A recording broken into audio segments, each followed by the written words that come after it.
అయితే ఇప్పుడు ఒక సీరియస్ పాయింట్ ఏంటంటే నీ కెరీర్ లో ది టఫెస్ట్ ఛాలెంజ్ నీ కెరీర్ లో నువ్వు రన్ అవ్వడానికి ఒక ఒక అప్లికేషన్ పాయింట్ ఆఫ్ వ్యూలో చూస్తే కనుక ఏ ఫేజ్ లో నువ్వు ఎక్కువ స్ట్రగుల్ అవ్వాల్సి వచ్చింది, ఎందుకు? కెరీర్లో మొత్తం మీద నేను ఒక్కరోజు కూడా ఖాళీగా లేను, ఒక్కరోజు కూడా ఖాళీగా లేను. నాకు అసలు అదృష్టమో దైవ నిర్ణయమో జాతకమో తెలియదు, కానీ ఒకసారి ఉన్నా చెప్తాది. నేను 97లో వచ్చా హైదరాబాద్. రాగానే కోటాల షో తీసుకెళ్ళి పోసాని కృష్ణమూర్తి గారి దగ్గర పెట్టాడు. ఆయన చేర్చుకొని పొమ్మన్నాడు. నువ్వు అమెరికా వెళ్ళాల్సిన వాడు, నువ్వెందుకు ఇక్కడ కూర్చుని ఈ సినిమా పెచ్చంతా నాకు వద్దండి, నేను నీ దగ్గరికి వస్తాను. 6 నెలలు తెప్పించుకున్నాడు. 6 నెలలు తెప్పించుకున్న టైంలో నేను ఇంకేం చేశా, పెట్టుకునే టైము నేను జెమినీ టీవీలో మా ఫ్రెండ్ శ్రీహరి నాను టేక్ ఆఫ్ అని ఒక ట్రావెలాగ్ షో చేస్తే దానికి యాంకర్గా పనిచేశాను. పొద్దున్న 6ంటికి పోసాన్ మురళి గారి ఇంటికి వెళ్ళడం, 10 దాకా ఆయన ముందు ఇలా కూర్చుంటే ఇప్పుడు సాయంత్రం వచ్చి రేపు అని వెళ్ళిపోయాడు. టెస్టింగ్ ఇదంతా. తర్వాత చేర్చుకున్నాడు.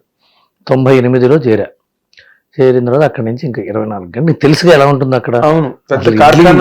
ఇడ్లీ వాయేయటం తీయటం, కథలు, సీన్లు, డైలాగులు, అన్నం తినటం, రాసుకోవడం తెలియదు అసలు. గడ్డం పెరిగిపోయేది, జుట్టు పెరిగిపోయేది.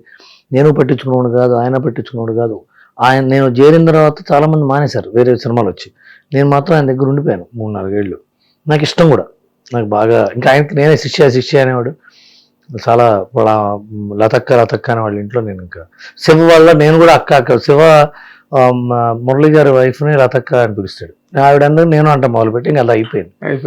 తర్వాత బయటకు వచ్చా. బయటికి రాగానే నీకు కనెక్షన్ ఎట్లాగా? విజయవాడ బళ్ళారిలో ఇంజనీరింగ్ క్లాస్మేట్స్ ఇద్దరునా? Okay okay.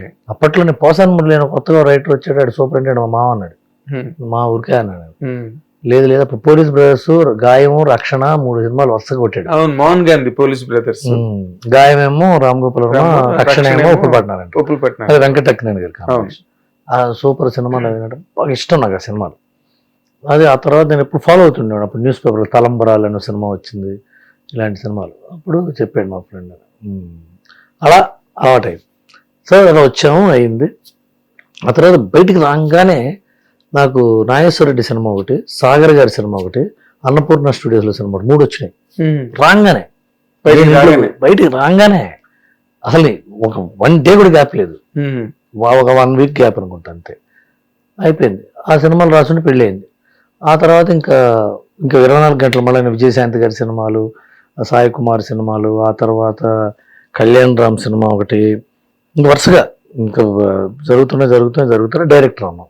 డైరెక్షన్ ఫ్లాప్ అయింది. డైరెక్షన్ ఫ్లాప్ అయ్యే టైంకి మోహన్ బాబు గారు పిలిచి, ఎవడన్నా ఫ్లాప్ అయితే ఓదార్చి ఏమంటాడు, కాస్త పర్లేదులే ఇంకో సినిమా స్టార్ట్ చేయి అంటాడు కదా. Cinema flop. 10 డేస్లో పెద్ద పళ్ళ బొట్ట వచ్చింది మా ఇంటికి. ఆ పళ్ళ బొట్ట మొత్తం తగరపు కాగితం తగిలిచ్చింది దానికి, ప్లాస్టిక్ కవర్ వేస్తారు కదా, అది చించితే దాంట్లో 5 లక్షలు చెక్ ఉంది. పిచ్చెక్కింది నాకు, షాక్. ఏంటిది? కోన వెంకట ఫోన్ చేశాడు, అదే నీకు నాకు బొట్ట వచ్చిందా అన్నాడు. సార్ బొట్టలో కవర్ కూడా ఉంది సార్ అన్నా నేను. కవర్ ఏంటి అని కవర్ 5 లక్షలు ఉంది. వెంటనే గోపీమోహన్ గారు, ఏమండి కవర్ జాగ్రత్త అని ఆయన ఫోన్ చేశాడు. ఆల్రెడీ నేను చూసాను, కోన గారు చూడలేదు. సో ముగ్గురికి 5 లక్షలు ఇచ్చి, మీరు నా సినిమా, నా కొడుక్కి సినిమా చేయడం అయిపోయినాడు. ఏది సినిమా ఫ్లాప్ అయి 10 రోజులు ఏడుస్తుంటే కూర్చుని. అదే దేనికైనా రెడీ, అది పెద్ద హిట్. అది ముగ్గురు. అక్కడి నుంచి వరుసగా 4 మళ్ళీ రైటర్గా టప మళ్ళీ డైరెక్షన్ చేయాలనిపించింది, చేశా. అది జవాన్ డిసెంబర్ 2017లో రిలీజ్ అయింది.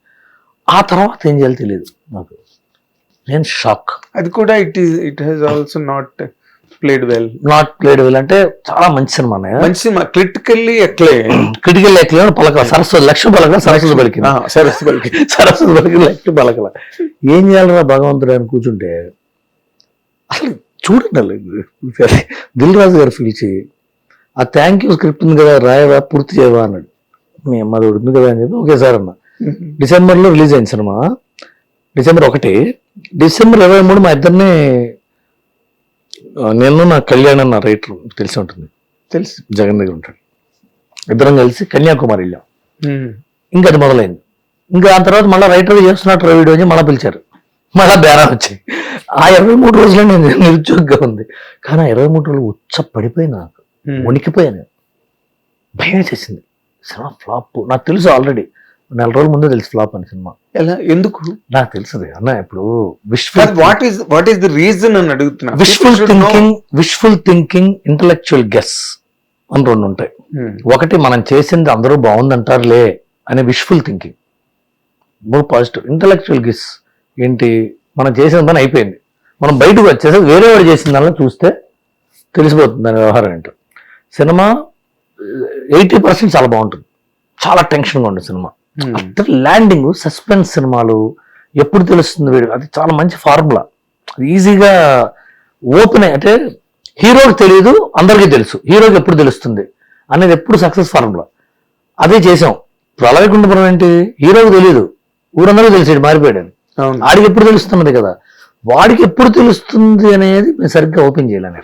అది ఒకసారి తీసాం, వర్కౌట్ అవ్వాలా, అది ఎందుకో ఫెయిల్ అయింది, దాంతో ల్యాండ్ అవ్వాలా. నేను ఇంకో క్లైమాక్స్ తీసా, వేరే ఎడిటర్ మిగతా అందరం డిస్కషన్ పెట్టి ఇంకోటి పెట్టి తీసింది ఒకటి, ఇంకోటి పెట్టింది ఒకటి, అది తేడా వచ్చింది నాకు.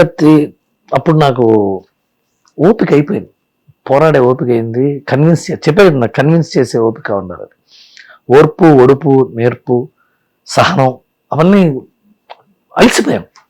అలసిపోవడం వల్ల అర్థమైంది, ఓకే నాకు అంత స్ట్రెంగ్త్ లేదు, ఫిజికల్ మెంటల్ స్ట్రెంగ్త్ అంత లేదు అని అర్థమైంది. నేను వెంటనే ప్రొడక్షన్ స్టార్ట్ చేశాను. ఈ వెబ్ సిరీస్లో వెంటనే రానా నాయుడు, సర్వం శక్తిమై, ఇవన్నీ వెబ్ అన్స్టాపబుల్ 3 ఒకేసారి వచ్చి పడినాయి. ఇంకా అక్కడి నుంచి తెలుసుగా నీకు. అవును, అక్కడి నుంచి సో నువ్వు మధ్యలో ఎక్కువ పెద్ద స్ట్రగుల్ అయిపోయి ఏదో 2 వారాలు 3 వారాలు అదే దిగాలు వచ్చేసేది నాకు. అవును, అంతే కదా. నీకు నెక్స్ట్ ఆఫర్ వచ్చే వరకు నీకు తెలియదుగా నువ్వేం చేస్తావు, ఏంటిది, ఎట్లా ఇప్పుడు ఏం చేయాలి ఇప్పుడు అనేది భయం వేసేసేది నాకు. అప్పుడు ఏం పర్వాలేదు, నేను కోటాల శివ లాంటి వాళ్ళు వీళ్ళు ఎన్నో మామూలే కదా అంటే ఏదో వర్క్ వస్తుంది.